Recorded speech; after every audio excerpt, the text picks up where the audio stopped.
Top 15 మూవీస్ని వెనక నుంచి చూద్దాం ఒకసారి. సో టాప్ 15లో 15th movie Hanuman, Prashanth Varma direct చేసినటువంటి ఈ మూవీ ఒక incredible Indian mythology plus practicality కింద చెప్పుకోవచ్చు. ప్రశాంత్ వర్మకు ఉన్నటువంటి ఒక లిమిటెడ్ బడ్జెట్లో 25 కోట్ల బడ్జెట్లో ఇంత అద్భుతమైన అవుట్పుట్ ఇవ్వడం, కొన్ని సీన్స్ బ్యాక్ టు బ్యాక్ ప్రతి 10 నిమిషాలకి ఒక హై ఇచ్చే సీన్ రావడం, ప్రతి అరగంటకి కూడా ఒక ఇంక్రెడిబుల్ సీన్ని ప్లాన్ చేసుకోవడం, ప్రశాంత్ వర్మ యొక్క పర్ఫెక్ట్ ప్లానింగ్కి ఈ మూవీ ఒక పర్ఫెక్ట్ ప్లానింగ్ అండ్ ఎగ్జిక్యూషన్కి మూవీ ఒక క్వైట్ ఎగ్జాంపుల్గా చెప్పుకోవచ్చు. ఫ్యూచర్లో కూడా తీయబోయేటువంటి మూవీ మేకర్స్ అందరికీ ఒక బిగ్గెస్ట్ అంటే గ్రాఫిక్స్ని ఏ లెవెల్లో వాడుకోవచ్చు ఒక మూవీకి సంబంధించి హై ఇవ్వడానికి అనే దానికి సినిమా పర్ఫెక్ట్ ఎగ్జాంపుల్ అనిపించింది నాకు.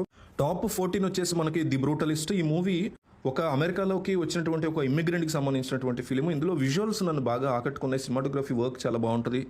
బ్రాడీ కార్బెట్ డైరెక్ట్ చేసిన ఈ మూవీలో ఎడ్రియన్ బ్రాడీ యొక్క పెర్ఫార్మెన్స్ ఈ మూవీ మొత్తానికి హైలైట్ అనిపించింది. అతని పెర్ఫార్మెన్స్ కోసం ఈ సినిమా నేను దాదాపు 3 సార్లు చూసా.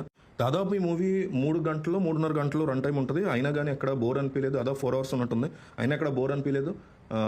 అంటే ఏంటి ఎంత లాంగ్ ఉందనే ఫీలింగ్ కూడా ఎక్కడ నాకైతే అనిపించలేదు. చాలా ఎంజాయ్ చేశాను నేను. బట్ పేస్ అయితే చాలా స్లోగా ఉంటుంది. ఇది టొరెంట్స్లో అవైలబుల్ ఉంది ప్రస్తుతానికి. టాప్ 13th మూవీ మనకి లబ్బర్ పందు. ఈ మూవీ ప్యాట్రియాటికల్ సొసైటీ గురించి కానీ, క్రికెట్ పట్ల మనకు ఉండేటువంటి ఇష్టం గురించి కానీ, ఆడవాళ్లను మనం డీల్ చేసే విధానం గురించి కానీ, మగవాళ్ళకి లోపల ఉండేటువంటి ఎమోషన్స్ గురించి కానీ అనేక విషయాల్ని టచ్ చేస్తూనే వాటికి సంబంధించిన ఒక కైండ్ ఆఫ్ ఇంక్రెడిబుల్ మెసేజ్ అండర్లైన్గా ఇస్తూనే ఒక ఎక్సైటింగ్ థ్రిల్లర్ లాగా తీశాడు ఈ మూవీని. క్రికెట్ విషయంలో ఏమవుతుంది, అతని పర్సనల్ విషయంలో ఏమవుతుంది, కూతురు, ఇట్లా కొన్ని ట్విస్టులు పెట్టాడు. ఎక్సలెంట్ రైటింగ్ అని చెప్పుకోవచ్చు ఈ మూవీ. అనేక సోషల్ టాపిక్స్ని కవర్ చేస్తూనే, పేట్రియాట్రికల్ అండ్ క్యాస్ట్ రిలేటెడ్ ఇష్యూస్ని టచ్ చేస్తూనే, ఇంత మంచి క్రికెట్ లాంటి అందరి ఫేవరెట్ గేమ్ని ఇన్వాల్వ్ చేస్తూనే ఒక మంచి సస్పెన్స్ లాగా ఈ మూవీని తీయడం అనేది నాకు బాగా నచ్చింది. నా మోస్ట్ ఫేవరెట్ మూవీ అది. భలే నచ్చింది నాకు ఇది తీసినటువంటి విధానం. ఇది హాట్స్టార్లో నాకు ఇక్కడ ఉన్నట్టుంది, ఒకసారి సెర్చ్ చేయండి. ఇది తమిళ మూవీ. టాప్ 12 వచ్చేసి అనోరా. ఈ మూవీ మనకు ఒక విజువల్ స్టోరీ టెల్లింగ్ అని చెప్పుకోవచ్చు. ఒక ట్రాజిక్ థింగ్లోంచి మళ్ళీ కామెడీని తీయడం, అట్లాగే ఒక మెచ్యూర్డ్ ఆడియన్స్కి నచ్చేలాగా అనోరాని ప్లాన్ చేయడం, మంచి విజువల్స్ కానీ. మైకీ మ్యాడ్సన్ యొక్క పెర్ఫార్మెన్స్ ఈ మూవీకి అల్టిమేట్ స్టాండ్ ఆఫ్గా నిలిచింది. మైకీ మ్యాడ్సన్కి గట్టిగా అవార్డ్స్ వస్తాయి ఆస్కార్ లెవెల్లో అనిపిస్తుంది నాకు ఈ మూవీ చూసిన తర్వాత. అంటే ఒక డెడ్ ప్యాన్ కామెడీ నుంచి సడన్గా ట్రాజిక్ వైపు తీసుకెళ్ళడానికి డైరెక్టర్ కానీ, రైటింగ్ కానీ అదంతా బాగా సూట్ అయింది అనిపించింది ఈ మూవీ. ఇది ప్రస్తుతానికి టొరెంట్స్లోనే అవైలబుల్ ఉన్నట్టుంది.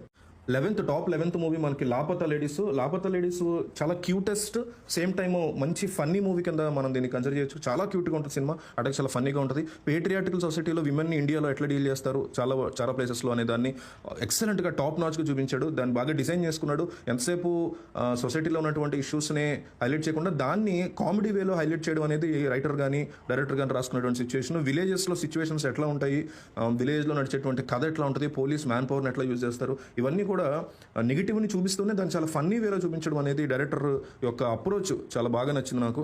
నేను ఇయర్లో చూసిన one of the most cutest movies కింద నేను కన్సిడర్ చేస్తాను. లాపతా లేడీస్ నెట్ఫ్లిక్స్లో అనుకుంటా స్ట్రీమ్ అవుతుంది.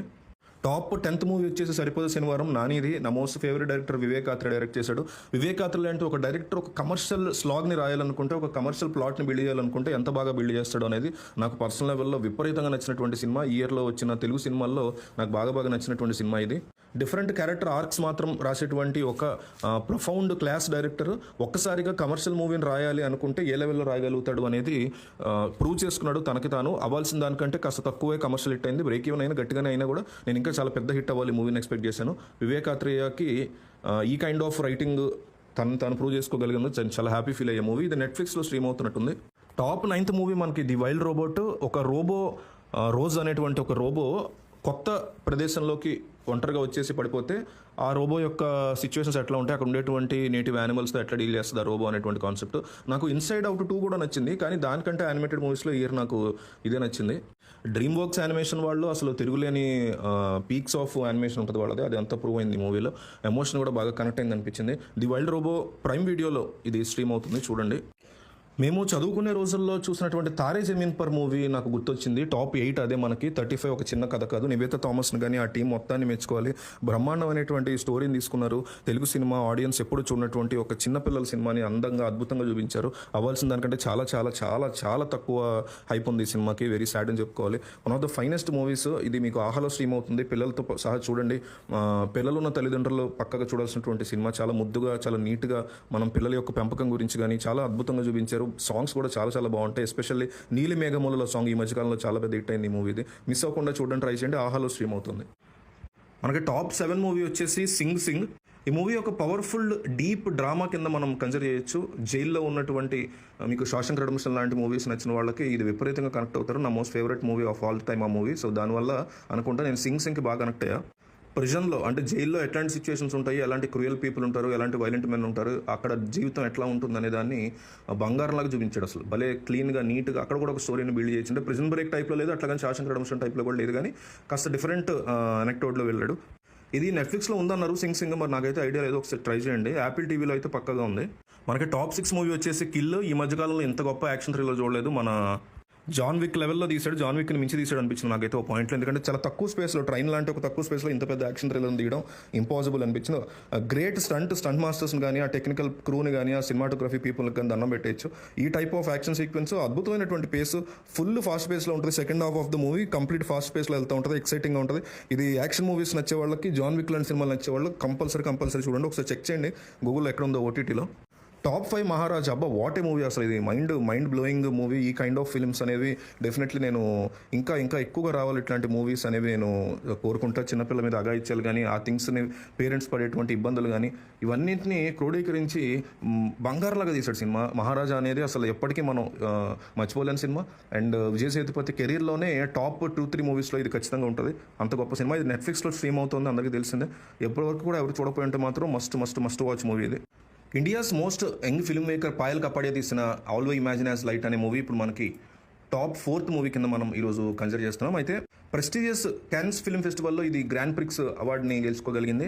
ఇది సెలెక్టెడ్ థియేటర్స్ మాత్రమే ఇండియా వైడ్ రిలీజ్ చేశారు. నేను నా లక్ కొద్ది ఆ థియేటర్స్లో చూడగలిగాను. ఇది ఓటీటీలో January 3rd రాబోతుంది. ఈ మూవీ చాలా ఇంట్రెస్టింగ్. అంటే ఇండియన్ పనోరమా గురించి, ఇండియన్ మెంటాలిటీస్ గురించి, ఇండియన్ సొసైటీ గురించి చాలా బాగా డీల్ చేశారు. గోల్డెన్ గ్లోబ్స్లో కానీ ఇక్కడ దీనికి నామినేషన్స్ కూడా వచ్చాయి. బెస్ట్ డైరెక్టర్ కానీ, బెస్ట్ మోషన్ పిక్చర్ కానీ. Jan 6th golden globes awards ceremony ఉంటుంది. మేబీ నా దృష్టిలో ఇక్కడ గట్టిగా అవార్డ్స్ కూడా కొట్టే ఛాన్స్ ఉంది ఈ మూవీకి. రాణా దగ్గుబాటి మూవీని తెలుగులో డిస్ట్రిబ్యూట్ చేస్తున్నారు. టాప్ 3 మూవీ మనకి సత్యం సుందరం. ఈ మూవీ ఒక బెస్ట్ బ్రొమాన్స్ ఎట్లా ఉంటుంది, కార్తీ అట్లాగే అరవింద్ స్వామిలి యొక్క బ్రొమాన్స్ని చాలా అద్భుతంగా చూపించాడు. ఒక నోస్టాలజిక్ మూవీ కింద కన్సిడర్ చేయొచ్చు దీన్ని. 96 మూవీ తీసినటువంటి అతను ఈ మూవీ తీశాడు. అంటే హార్ట్కి ఇంత అద్భుతంగా టచ్ అయ్యేటువంటి మూవీ ఈ మధ్య కాలంలో నేనైతే చూడలేదు. ఆ క్యారెక్టర్స్తో పాటు మనం కూడా ట్రావెల్ చేయటం, అతను ఎక్కడికి వెళ్తే అక్కడ ఉన్నటువంటి క్యారెక్టర్స్తో మనం కనెక్ట్ అవ్వటం, అతను వెళ్ళినటువంటి బస్ జర్నీస్ కానీ, లొకేషన్స్ కానీ, మ్యారేజ్ కస్టమ్స్ కానీ, సిస్టర్ సెంటిమెంట్ కానీ, ఇట్లా ప్రతి దాంట్లో కూడా మనం కనెక్ట్ అయిపోయేలాగా పీక్లో తీశాడు డైరెక్టర్ ఈ మూవీని. ఇది నెట్ఫ్లిక్స్లో ఉన్నట్టుంది. ఇదైతే డెఫినెట్లీ మిస్ అవ్వకుండా చూడండి, మస్ట్ వాచ్. టాప్ 2 ఫిల్మ్ వచ్చేసి మనకి ది సబ్స్టెన్స్. నేను ఇది టొరెంట్స్లో డౌన్లోడ్ చేసి చూశాను. యంగ్గా ఉండాలని ఎవరైతే ఇప్పుడు బాగా ఎల్డర్ అయిపోయిన వాళ్ళు ఉంటామో వాళ్ళందరూ యంగ్గా ఉండాలి, టీనేజ్లో ఉండాలని కోరుకుంటాం. కాబట్టి అట్లా ఉండాలనుకున్నప్పుడు ఒక ఇంజెక్షన్ తీసుకుంటే ఆ ఇంజెక్షన్తో యంగ్గా అయిపోవచ్చు అనేది మూవీ యొక్క మెయిన్ థీమ్. నేను ఇంతకు మించి రివీల్ చేయదలుచుకోలేదు. అట్లా తీసుకున్నప్పుడు ఇంజెక్షన్ ఒక బిగ్గెస్ట్ ఫేమస్ మోడల్ అట్లా ఇంజెక్షన్ తీసుకున్నప్పుడు ఆమె లైఫ్లో ఏం జరిగింది అనేది సబ్స్టెన్స్. ఇది ఒక బాడీ హర్రర్ మూవీ కింద చెప్పుకోవాలి. ఈ బాడీ హర్రర్ని చూడగలం మేము అనుకుంటేనే చూడండి, లేదంటే మళ్ళీ మీరు చాలా ఇబ్బంది పడతారు. అంటే హర్రర్ కాదు, బాడీ హర్రర్. బాడీ రకరకాలుగా అయిపోతుంది. మన ఐలో విక్రమ్ ఉన్నాడు కదా, ఆ టైప్లో అంతకు మించి ఎన్నో రెట్లు దారుణంగా అయిపోద్ది బాడీ. సో కానీ స్క్రీన్ ప్లే కానీ, సినిమాలో ఉన్నటువంటి డిఫరెంట్ రైటింగ్స్ కానీ, ఇది చాలా ఎక్సలెంట్గా ఉంటుంది మూవీ అయితే. అందుకే మన టాప్ 2లోకి వచ్చింది. టాప్ 1 నా మోస్ట్ ఫేవరెట్ ఈ మూవీ. ఈ ఇయర్ స్టార్టింగ్లోనే చూసి అప్పుడే ఫిక్స్ అయ్యా, ఇదే ఈసారి ఈ ఇయర్లో నాకు నెంబర్ 1 మూవీ అవుతుందని అనుకున్నా. ఖచ్చితంగా అయింది. ఆటమ్. అంటే ఫీమేల్స్ని మేల్ గేజ్ కానీ, మేల్ సొసైటీ కానీ ఎట్లా డీల్ చేస్తుంది. ఫీమేల్కి ఒక ఇష్యూ వచ్చినప్పుడు మనకు అత్యంత క్లోజ్ వ్యక్తి అవ్వచ్చు, సిస్టర్ కావచ్చు, బెస్ట్ ఫ్రెండ్ కావచ్చు, వైఫ్ కావచ్చు, ఎవరైనా కానీ మనతో ఒక ట్రావెల్ చేసే ఒక కొలీగ్, ముఖ్యంగా మనతో ట్రావెల్ చేసేటువంటి ఒక కొలీగ్ని లేదా ఒక ఫ్రెండ్ని ఎట్లా డీల్ చేస్తాం, ఎట్లా చూస్తాం మనం. వాళ్ళకి ఏదైనా సమస్య వచ్చినప్పుడు, ఎస్పెషల్లీ మనలో ఒకళ్ళ నుంచి ఆమెకి ఏదైనా సమస్య వచ్చినప్పుడు దాన్ని మనం ఆ ఇష్యూని ఎట్లా డీల్ చేస్తాం అనేది ఒక పీక్ పాయింట్ తీసుకున్నాడు. దాని మీద మేల్ మెంటాలిటీస్ సొసైటీలో ఎంత అధ్వానంగా ఉన్నాయి, సేమ్ టైం ఫీమేల్ మెంటాలిటీస్ కూడా. బట్ మేల్ మెంటాలిటీస్ ఫీమేల్కి వచ్చిన కష్టం పట్ల ఎట్లా వాళ్ళ పాయింట్ ఆఫ్ వ్యూ ఉంటుంది అనేది పీక్లో ప్రజెంట్ చేశాడు. సేమ్ టైము డైరెక్ట్ చేసినప్పుడు కూడా మగాడు మళ్ళీ ఎంత వరస్ట్గా ఉంటాయి అనేది ఒక మగాడు తెలుసుకుని దాన్ని డైరెక్ట్ చేసి, దాన్ని సినిమా తీసి, దాన్ని రాసి, దాన్ని ఎస్టాబ్లిష్ చేయగలిగాడు. అసలు ఆటమ్ మూవీస్ మస్ట్ వాచ్. భయంకరమైన స్లో పేస్ ఉంటుంది. అలాంటి స్లో పేస్ మూవీస్ ఇష్టపడే వాళ్ళే చూడండి. ఆటమ్ అమెజాన్ ప్రైమ్లో స్ట్రీమ్ అవుతుంది. సో ఈ 15 మూవీస్లో మీరు ఏమేమి చూసారు, ఏమేమి చూడలేదు, ఏం నచ్చాయి, ఏం నచ్చలేదు ఒకసారి కామెంట్ చేయండి. ఇంకేదైనా మూవీస్ అంటే నాకు 15 నుంచి 30, 40 కూడా ఉన్నాయి, చాలా సినిమాలు ఉన్నాయి లిస్ట్లో. బట్ ఏంటంటే ఉన్న వాటిల్లో పీక్లో ఇంకా బాగా నచ్చినవని కోరి మాత్రం 15లో పెట్టా. 15 నుంచి 30 లిస్ట్ వేస్తే ఇంకా చాలా సినిమాలు వస్తాయి. సో మీ 15 లిస్ట్ అయితే మీ టాప్ 5 లిస్ట్ ఏంటి, లేదా మీ టాప్ 3 లిస్ట్ ఏంటి, ఇయర్ వచ్చిన సినిమాలు, ఓన్లీ ఈ ఇయర్ రిలీజెస్ మాత్రం పెట్టండి. ఆ రిలీజెస్లో వచ్చిన సినిమాలు ఏంటో కామెంట్ చేయండి.